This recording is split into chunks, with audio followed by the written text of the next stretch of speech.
All right, welcome. I can see all of you joining us from the waiting room. Super excited to take you on this Miyazaka Brewing Company virtual tour and tasting.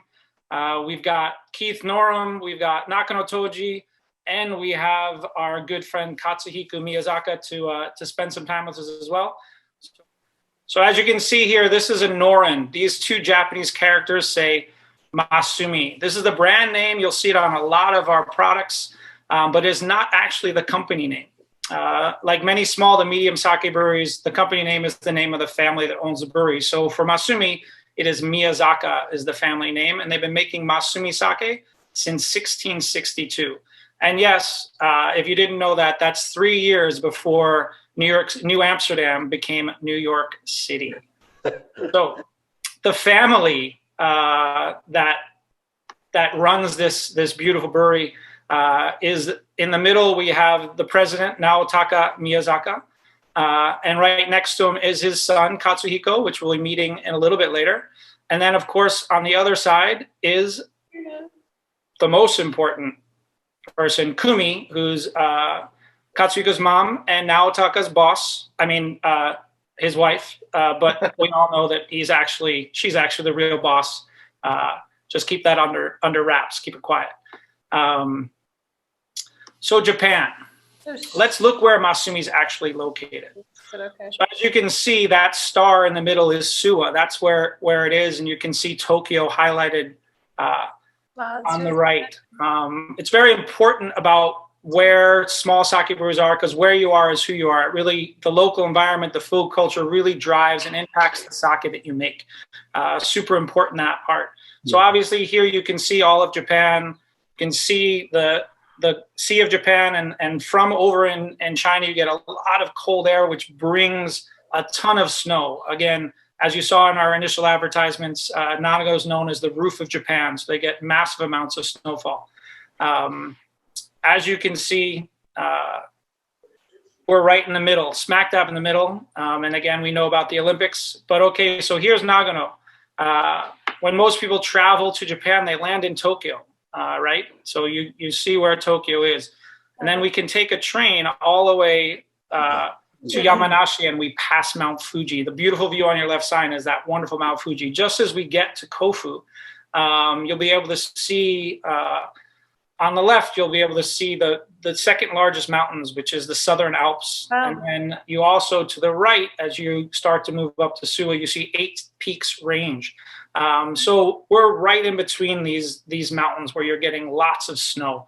Your train threads through these 2 mountains on your way to Suwa. And then once you get to Suwa, right, you're now in this beautiful high elevation town, one of the highest places where sake is actually made. But let's take another look at Suwa Basin from another point of view. So this is an early morning view. Yep. That little thing in the distance is Mount Fuji. So Lake Suwa is right there, as you can see it. And then again, off in the distance, you see our wonderful Mount Fuji. To the right, you have the Southern Alps. To the left, you have the 8 Peaks Range. And again, Lake Suwa is surrounded by several small towns, including Kami. And then Suwa and Shima in the lower. Suwa's on the left, as you can see it. And that's where the Kura is that was originally opened in 1662.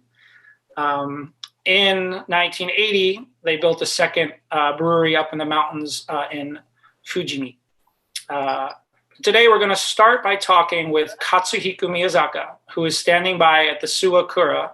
And then we'll move up to Fujimi Kura to be with our tour leader, Keith Norm, and the master brewery, Nakano Toji.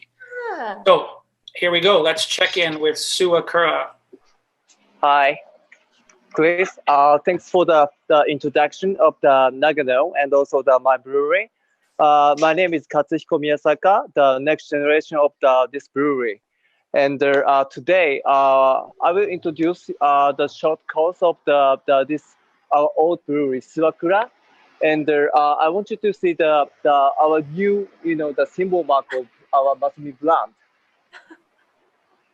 Yeah, we just, replace the new Nolan to this. Yeah, it's and beautiful. Maybe the kids, Thank you.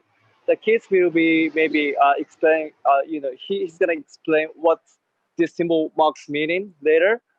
Because we also put this symbol mark to the new Heroes level too.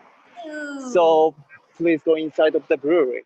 So this is the entrance to the brewery. So today, our master brewer, Toji Nakano, he's gonna uh, speak about this product, right? Yaoroshi. Yes. So as you can see, we have the new symbol mark in the central part, of this new level, and actually it's a time, not for the Hiroshi in Japan. I know it's coming to New York City and also the other cities in US about this time, but it's time for Alabashiri in Japan. So this is actually the new level of the Alabashiri. It's coming soon uh, to the US in 2 or 3 months, right, CJ? Yes. Yes, exactly. Yep. Beautiful. Yeah, so everybody's kind of excited and also being kind of busy for the shipping Alabashiri to the market right now, as you can see like that. Very busy. So we changed not just the label, but also the sake itself too. Maybe somebody, the most of the people notice, the we changed the, kind of like the taste of the whole Masumi sake in past 3 4 years. I came back to this Masumi brewery about 6 7 years ago. So since that time, I'm trying to use our original ingredient, which is the yeast. The one of the most famous history about our brewery is this is actually the original origin place where the number 7 yeast was actually found. In Japanese, we call it Nanago Kobo, and which can be translated to the yeast number 7. And this, the thing said, this is the birthplace of the yeast number 7. Super cool. That's very important Yeah. yeast in the production of sake. It's the most common used yeast in all of sake production. So we're very, very happy that you found it. Yeah. As you said right now, a lot of people they use or know, number 7 is, I mean the other breweries in all over Japan. But when I come back to here, Masumi, actually, our main product was made with not the number 7, like number 9 or number 18. Those kind of like modern is. So I thought, to make it, our brand, the profile, or how can I say, the items, more simple. Uh, Right. I thought it's better to, just use number 7 for the old product, from Masumi. Which is fantastic. So is that all the brewery we see today? And or is it time to go say hello to Keith? Yeah. I'll pass my baton to Keith. He'll be in the Fujimi right now. Awesome. Thank you very much. And we'll see you later. And hopefully you'll hang around the chat to answer people's questions. Really good to see you. And thank you for sharing your brewery with us. Yeah. Thank you and enjoy your tour. Thank you very much. We're looking forward to it. Hey, can you see me, CJ? Yep. I can see you. You're live. You're good. All righty, great. Hi, everybody. Thank you so much for joining. Pardon me, I have to shout because we're up here in the mountains. I think CJ mentioned this is the highest elevation brewery in Japan. It's almost 1,000 meters, which is, what is that? It's getting close to, 7,000 feet or something like that. So it's quite a high place to make some sake. We don't have much time left, so I'm going to take a real quick run through the whole brewing process. We're actually making sake today, so you get a chance to see at least a little bit of that, okay? First, this is the mountains. We're going to pan around here, and as we do that, you see our shrine, and then you get here. That's the Masumi train. What? All breweries have trains, right? No, this is Grandpa Miyasaka's plaything. He loves this train. And if we come around here, that's the brewery. So that's Fujimi Brewery. It's a little bit backlit, but you're still okay? You with me? Yep, we're all here. Cool. So away we go. We're going to take a look at our polishing plant. This is where we mill the rice. one of the few sake makers in Nagano that has its own polishing operation. What happens is we get our rice. Say hi, donmo, donmo. We get our rice mostly from Nagano Prefecture. We do not grow our own rice, but we try to be as local as possible. So 95% of our rice comes from within Nagano Prefecture. As you can see, it comes in on these giant bags. There's between 1 and 2 tons of rice in each of those bags. We take those bags and we winch them. You see that? Take that winch, move it over here. That's a hopper that collects the brown rice and moves it into the polishing plant. So we're gonna go inside the polishing plant here for a second and give you a look. Woo-hoo! Everybody with me? Yep, we're still here. So you just saw that brown rice outside. It goes down the hopper, comes in here, goes up, and then moves along this way. Now, this is a really big building, and it basically has 2 sides. The side where the rice comes in, the brown rice, this side is for cleaning the rice. Now, it comes in pretty clean, but we have to make super sure there's no metal parts in there. And a lot of times you get nuts and bolts falling off the tractors and things. You gotta separate the rice from all of that nasty stuff. So this is the cleaning side. Then we move the brown rice over here. This is the polishing side. This is where we mill down the outside of the rice. Now this is one of our 8 polishers. They're really big. They do a super good job. I'll show them all. Here we go, back over here. I'll lose you a little bit, but let's see if we can get you.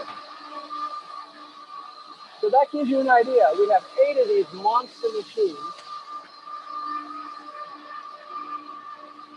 Wow, that's a lot of rice milling. In this machine, we generally run it about 1.5 tons to 1.1 tons. Starts brown rice at the top, comes down to this green section. You notice the green section is round. That's because in there is the polishing stones, which I'll show you right now. So those stones are what is inside of those round housings. The stones spin around real fast and slowly polish the rice. It takes a long time. For example, let me show you a sample. Hey, that's a Ryan. For example, let me show you a sample. Here we have some Yamada Nishiki. This is actually from Hyogo. Oh, sorry. Okay, thank you. They just warned me we're going to get run over by a forklift, so everybody does. Brown rice, that's what goes in. About 60 hours later, 35% remaining, that's what comes out. So that gives you the whole picture of polishing from start to finish. These machines do a wonderful job. Now, I want to say one thing about polishing. That is, the reason we polish is so that we can get a better balance in the sake. What kind of balance? Balance between the 2 main things that are in rice. Obviously, you have lots of starch. That's nice. But you also have a lot of protein. Protein is on the outside. What you're trying to do with polishing is reducing protein. The reason why is protein does not become sugar and alcohol. During fermentation, protein becomes amino acids and acids. Now, amino acids are great because they produce that umami feeling, the savory feeling, but too much amino acid is really harsh, really bitter. So you got to bring the balance between the sugar and alcohol and the amino umami side. That's why we polish, okay? Now, don't worry. This makes a lot of flour.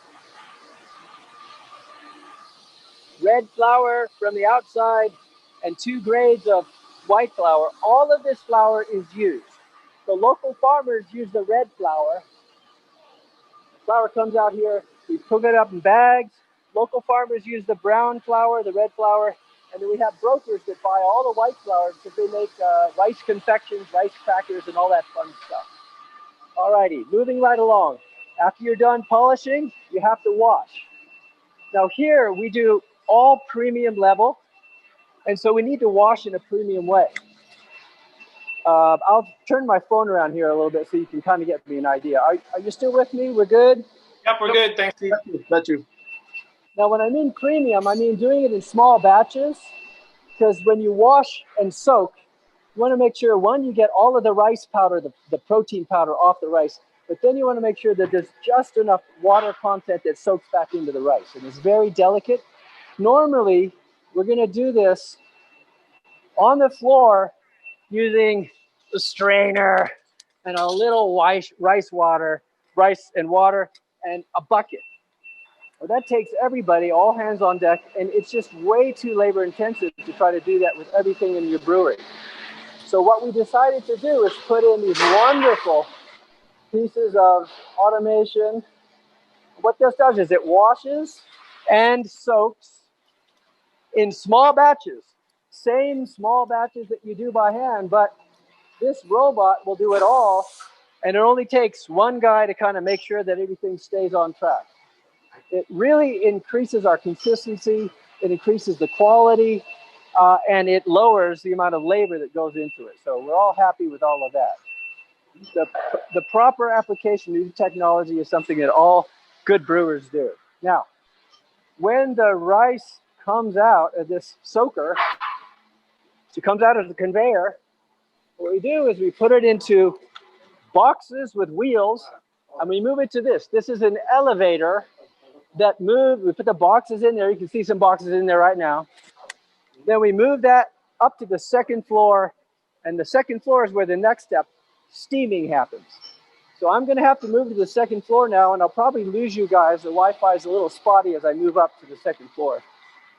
So you guys can do a little chit chat while I'm getting myself over there. Oh, by the way, this is our Mars sake production test project.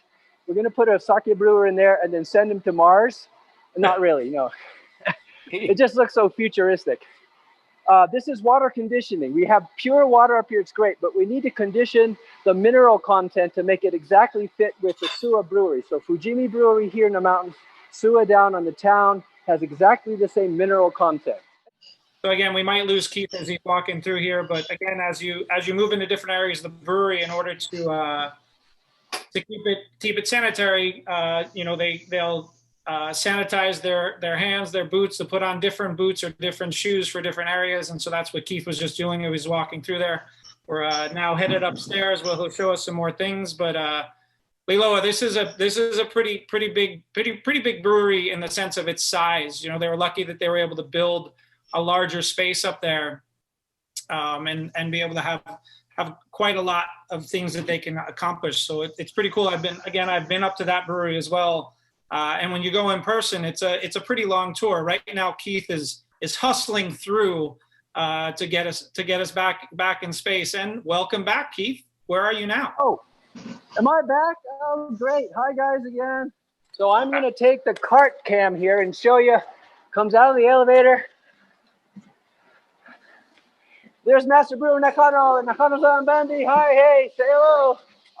So cart cam, we take the rice over here, and that, where we steam it. You see, you get an idea. So you got the soaked rice. You got your steamers, these beautiful round things. And again, I mentioned winch before. Winches are actually super important because they allow you to move a lot of rice pretty easily. Up on the ceiling there, you have this beautiful winch system. So winches pick the rice up in these net bags that fit perfectly inside the steamer. Then you put the lid on the steamer. So what you can do basically is put as many layers as you want of the rice in the net bags, steam it up after you got the lid on it for about 50 minutes. That's 50 minutes. When it's done, you use the winch to remove the net bag and winch it over here. This is the cooler and dryer. So the rice comes out steamed and pretty hot. You put it in here, moves through the cooler. It gets cool, obviously. We also dry it out. It comes out on this side, and it falls into another blue cart. From there, the rice goes wherever you plan to take it. I should mention, there's a lot of plans to take it. You've got a rice jar here. They already erased it, but the rice is going everywhere. One of the most important places the rice has to go is into the koji room in order to make the koji. So you just wheel your cart over to the koji room, and in she goes. Let me show you the koji room up close here. They're gonna kill me, I stole their cart. So inside the koji room, as many of you know, what you're doing with about 20% of the steamed rice is you're growing a particular type of fungus or mold on it called, not Aspergillus oryzae, but most people here call it koji. It takes a little over 2 days. First day in the big round tub at the end there, that's to get the koji growing well. Second day, you move it and split it into 2 pieces and put it in these beds. They look like beds too. And then you work with it for another day to get it to grow just right, get it to grow into the center of the rice. And then on the 3rd morning, you take it out into the cold brewery, and there it is. That's finished koji right there. Now what the koji has been doing is making enzyme that breaks the sugar down, breaks that starch down to sugar. Starch to sugar, again, super important because the sugar is what gives the yeast something to eat and turn into alcohol. Very nice. Now, this gives you a little idea. You saw our big koji room. That's where we do large volumes. But we also have a little koji room next door. In there, we don't use those big tubs. We use these things. They're called koji buta. So we do individual lots of koji in these tiny wooden pallets. And you get an idea. It goes in. Actually, the koji itself, the mold comes to us in this form. It's kind of a grayish green powdery substance. And the powder is actually the koji seeds or spores. We sprinkle that on and then let her go. Now, once you've got your koji, you're ready to start yeast fermentation. The first thing you do is you start in a small way. We always start small and grow big here. The first thing you do is go to this room. These are the most important Japanese characters to know. That's the character for sake, but here you read it as shu. This is the character that's the most important. This is the character for mother. So this is sake's mother's room. Shubo shitsu. Shubo shitsu. It's really where the mother of all sake starts. Let's take a look. It always smells so good in here. You got all that fruit ester flying out of these tanks. And right now we're doing a whole series. Most of our shubo, most of our starters are about 10 days to start, and then we move the whole thing into the next stage. Into these tanks, what you get is first koji, the finished koji rice, water, and then you're gonna let that dissolve so those enzymes that break starch to sugar get into the water. Then you add the steamed rice along with the yeast, get it all mixed up in there, and you let her go, and you keep temperature control real well for 10 days, unless it's a Yamahai. We'll be talking about Yamahai in a little bit. Yamahais are much longer process for making the starter. So once you get a starter going, the next step is to add more stuff to it. Basically, you start small, and then you grow the size of the mash or the moromi. To do that, you need a bigger room. This is our big moromi space. This is the main fermentation space, but there aren't any tanks. There's a couple of little ones, but nothing else. That's because we're looking from above down at very large tanks that are attached to the floor. After starter, the next tank size is this. So the first addition of water, steamed rice, and koji is in this medium-sized tank. You put it in there, you mix it up, the starter gets happy, the yeast get happy. 3 days, and then at the bottom of the tank is a valve. You open that valve and you put everything down in the big tank. Once it's in the big tank, you add more rice, more water, more koji, 2 more times, 3 times altogether, and it's a home run. You got the full thing going. This fermentation process takes about 30 days. 30 days, sometimes longer. And right here, this guy is it's perfect. There he goes. He's just finished filtering out this. So today we were filtering, and this was just gone out to the filter, which is where we're gonna head next. You still with me, guys? We're with you. So it looked like on top of each one of those tanks, there were like little fans. Is that to break down the bubbles? Exactly. the fans are on a couple of the tanks that are using a type of yeast that makes lots of bubbles. It's a foaming yeast. And we got some other tanks that don't have the fans because some of the yeast we use are not foaming. This guy over here is just checking some temperature stuff. And this one doesn't have the fan because this uses a type of yeast that does not foam. Cool. All right, off to pressing. Here we go. And boy, I feel really pressed to get to pressing. We're going to go down the stairs. And I'm probably losing. Yep, no worries. He's going to get back to us in a quick second. But yeah, Liloa, it's interesting. Some sakes are foaming, some yeasts are foaming yeast and some aren't, which is hence why we have those fans and then sometimes not those fans. You being from Hawaii, you might know this, but the discovery of non-foaming yeast happened in Hawaii. Pretty low. I mean, the zero, like, I know they're indicated by 01. Was that from Nihei-san? Did he discover that? Oh, hi, guys. That was Nihei-san who discovered that. Welcome back, Keith. Okay, let's take a look. We might even get some love here. Oh, yeah. Oh, yeah. You see that? So those panel filters bring that sake through, filter it out, and the beautiful sake comes in here. I'm going to just give you a little idea. So that's what it's about. So this is freshly filtered or pressed sake. I'm going to ask Nakano Toji what we're doing this morning. このsakeは何でしょうか?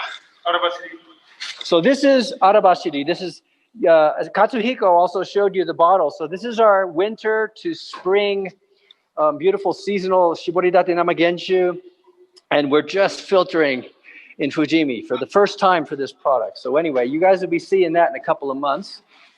Kanpai. Kanpai! Kanpai!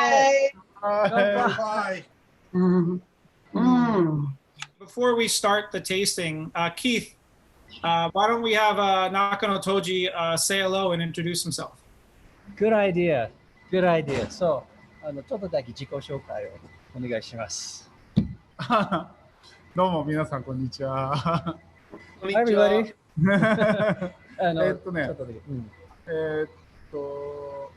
まあ酒ここの当時になって6年目か今年。Oh, okay. 6年目. Okay. So this is Nakano Toji's 6th year as the master brewer for this facility here in Fujimi.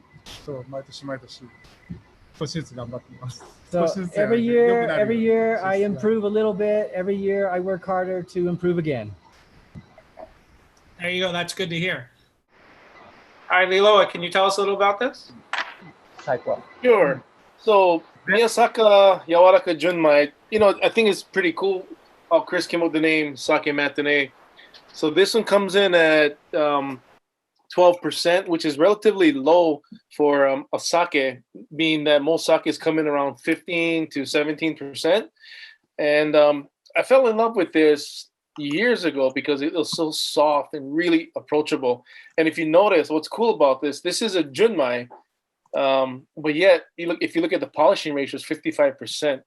And this just dances on your palate. I mean, it's light. It's kind of tippy toes across your palate when you're drinking it. I mean, it's almost like drinking spring water. I mean, it's gorgeous. You get subtle hints of wild plum. There's just a nice silkiness to it. So for those of you who don't have it, we'll have some back here pretty soon in a couple weeks. But yeah, this is great for a lot of wine drinkers because of the low ABV. And when they first came out with this, I do know that a lot of people were able to transition from wine to Yawaraka Junmai, specifically because of that. And the interesting thing about this is that it's actually, I'll let Keith go into the specifics, obviously, but this is actually a blend of different levels of alcohol, sake with different levels of alcohol. But I was always intrigued with the fact that it just comes across so soft and easy and approachable. And a lot of my accounts do really well with this one. Fantastic. All right, Keith and Nakano Toji, can you just tell us a little bit about why you chose to do the lower alcohol, how we came about that, and a little bit about the background of this wonderful sake. Okay. 基本的にその時は純米柔らか純米だったけど、どうやって結局12度の度数ができたかっていうことはちょっとその原種があって、それを 12% に割ったときに、なんかバランスのいい感じ、これがそうなんだけど、バランスのいい数値になるように、なんかそういう企画があったらしい。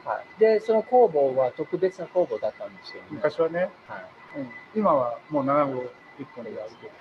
So he was explaining that they wanted to go to 12%, and to get there, you have to dilute with water anyway. Almost all sakes are diluted with water, but if you dilute too much, then you lose a lot of the balance. So they needed to work out a way to do it without losing that balance, and they decided it would be a combination of blending two different batches with two different yeast, and then adding water in order to get the right balance of flavor and aroma and 12% alcohol.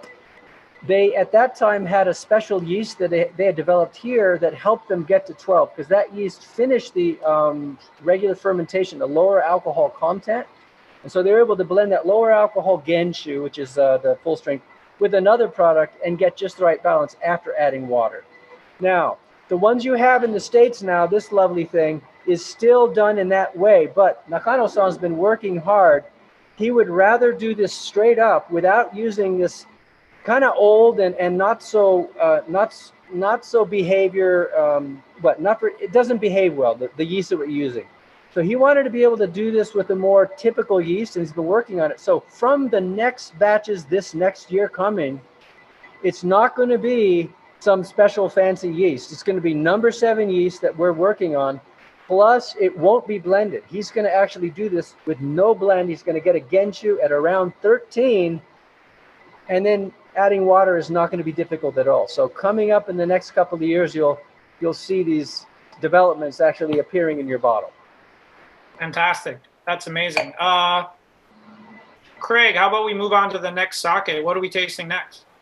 We are going to go with the benchmark, Masumi's Okuden Kansukuri, or the Mirror of Truth.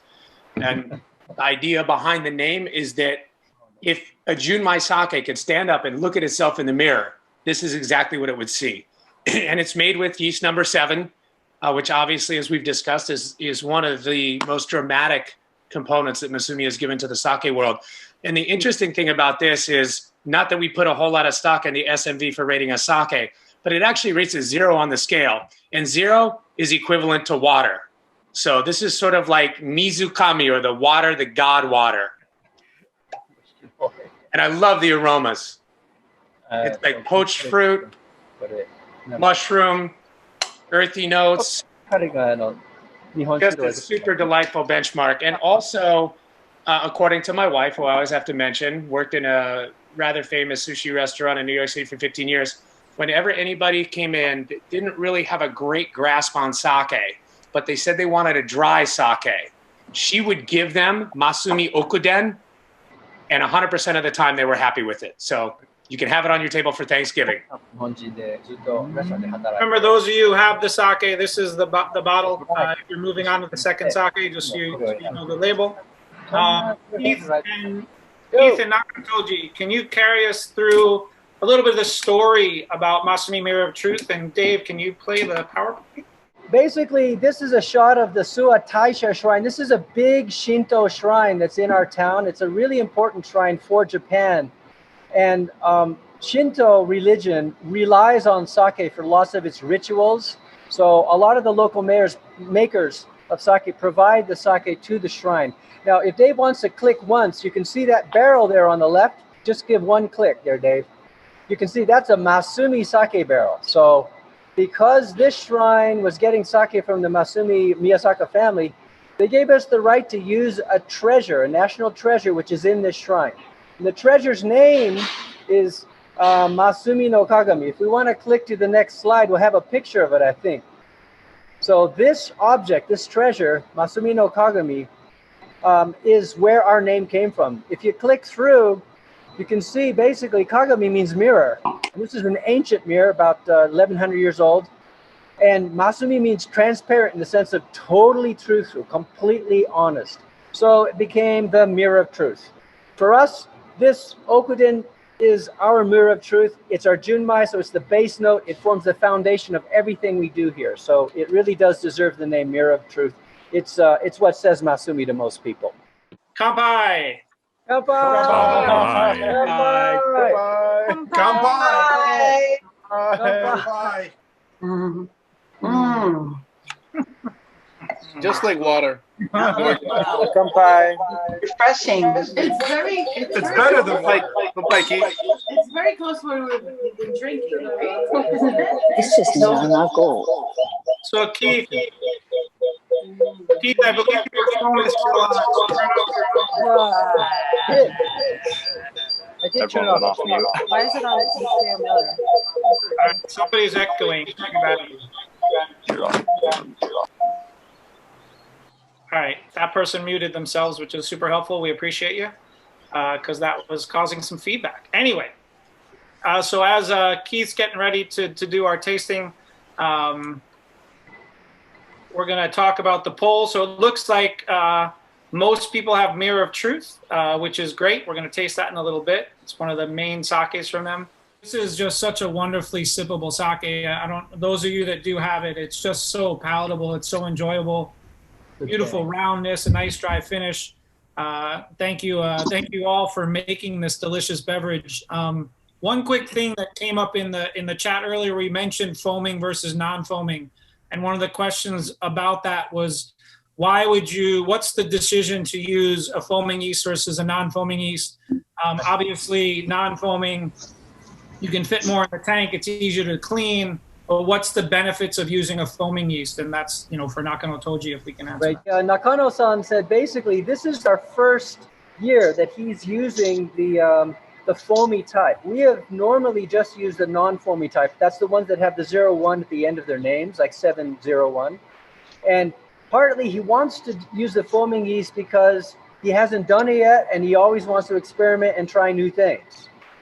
He's heard some good things about them, but he wants to do it himself and see what are the good points of foaming. Even though they are harder to clean and keep the tank sanitary, already, now we saw it in the moromi stage, which is the mash stage.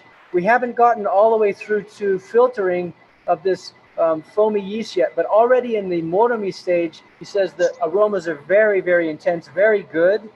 So he's very pleased with the aromatic aspect, and he's hoping that that continues through to the actual filtering. But we all get to wait and see on that one. I think that from my experience, when I compare the foaming yeast to non-foaming, it's like lager yeast and ale yeast, right? Ale yeast sits on top of the tank. It's very active. It's very aggressive. So you get sort of that intensity of aroma. Whereas lager yeast, it's, it's the trust fund baby. It sits at the bottom. It hangs out. It waits for the pizza delivery. Still makes a nice beer, but they're always lighter. They're less interesting, and there's less depth to them. And I've always thought that way about the yeast. So basically, Craig, it's a great question. He'd love to test that out, but he doesn't know yet. One thing that he does know, unlike some beers, the yeast for sake are never identified as top fermenting or bottom fermenting. Well, They're not looked at as being sort of living in a certain biosome of the whole thing. They're mixed throughout, so they don't think of it in terms that you just described is in beer. Cheers again, everybody. Kanpai. Bye. Hey, Scratch and Sniff app just uploaded. You got that? Keith, I would love you and Nakano Toji to talk a little bit about this wonderful sake and kind of the idea behind it. Obviously, it's called Nanago, which is what we learned earlier today, yeast number 7. If we could show the slide next to. Okay, so yeah, as CJ just mentioned, Nanago means number 7, the workhorse yeast of the industry. This is actually inside of our Suwa brewery, the one that Katsuhiko was in front of. And in the brewery, we have this black marble plaque commemorating the actual date that the number 7 yeast was certified by the Brewing Association, the Brewing Institute Dr. Yamada. So this is 1946 is when yeast number 7 was certified. It, as we all know, has become the workhorse of the industry. Still is used more often than any other sake yeast out there. we are developing some of our own varieties of that now.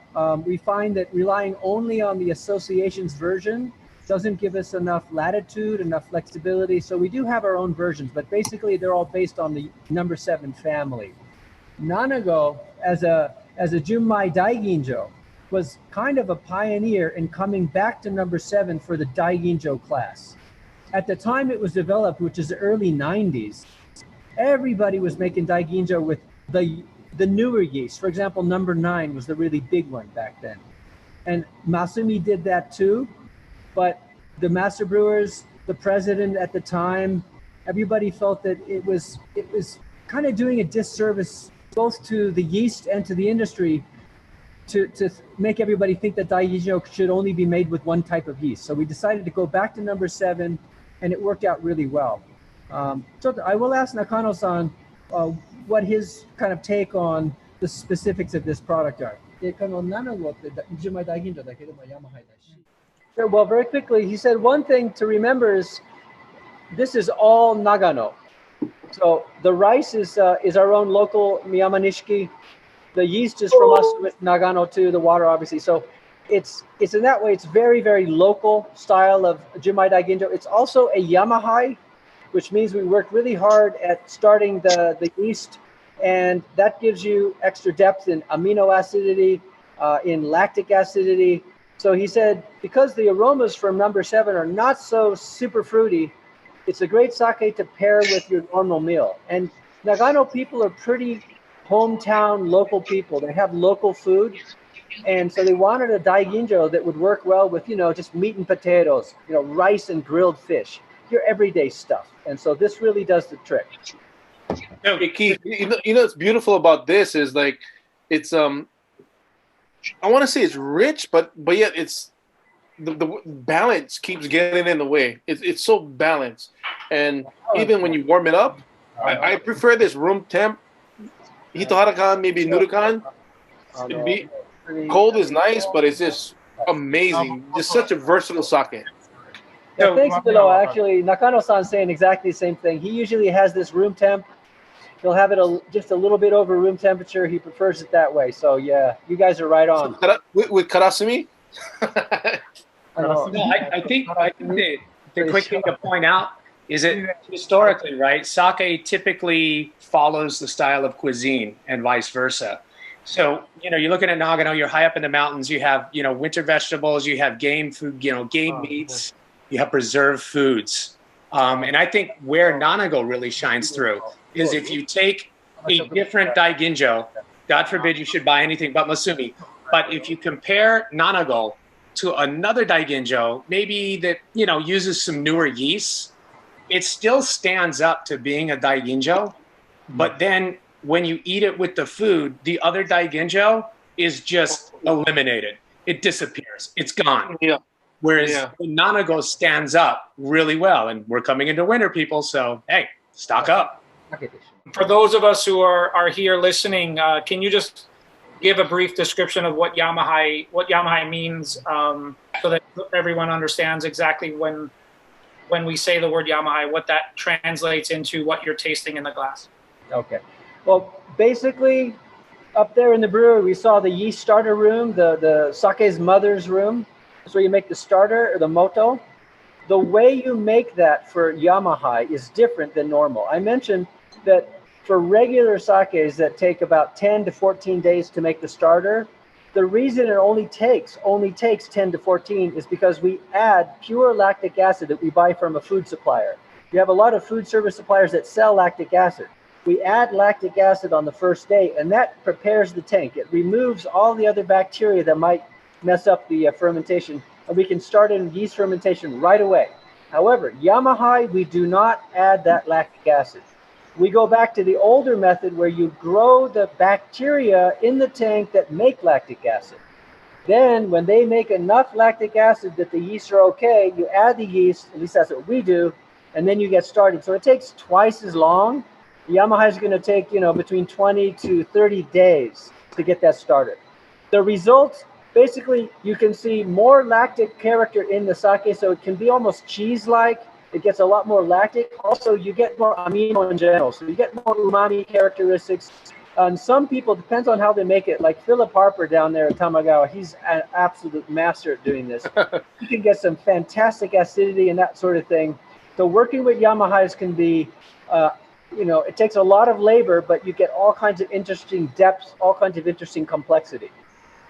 A quick question was, how has COVID affected actual sake production? You had to change the way you do things to keep social distancing or masks or anything in that manner that has affected the way you brew? Good question. Nakano-san said the actual inside the brewery work has not changed very much at all because they already have to be careful with microbes. So they already wear masks. They already have, pads. They're already sanitizing.